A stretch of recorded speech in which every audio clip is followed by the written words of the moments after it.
ஊழியத்தை விட்டு 2 வருஷம் வீட்டுக்கு போயிட்டேன். பைபிள் வாசிக்கல, ஜெபம் பண்ணல, சர்ச்சுக்கு போகல. யாரு? நான் பைபிள் காலேஜ் முடிச்ச பாஸ்டர். நான் ஒரு பைபிள் காலேஜ்ல டீச் பண்ணிட்டு இருந்தேன்.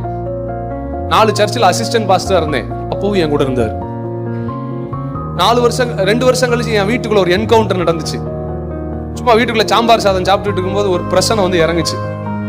வீடே அப்படி கிளவுடி, அவர் மாதிரி மேகமூட்டமாச்சு. அப்பவும் என் கூட இருந்தார். அதுக்கப்புறம் அங்க இருந்து லேவி 1 எழுதுனேன். லேவி 1 பாட்டெல்லாம் எங்க ஊர் பக்கத்துல ஒரு சின்ன கிராமம் இருக்கு, சாம்பவர் வடகரை. அந்த சாம்பவரோட சுரண்ட பக்கத்துல அங்க போய் 15 பேர் இருக்க இடத்துல தான் நான் ஊழியம் பண்ணேன். 4 தாத்தா, 2-3 பிள்ளைய. அது எதுக்கு வருதுன்னே தெரியாது. வருங்க, அப்புறம் எழுப்பி விடணும், சர்ச் முடிஞ்சிருச்சு போங்க. அப்படிதான் ஒரு மாதிரி அப்படியே வருவார்கள், அசைவாடுவார்கள், அப்புறம் தூக்கிட்டு போயிடுவாங்க. அங்கேயும் நின்று இப்படித்தான் பாடினேன்.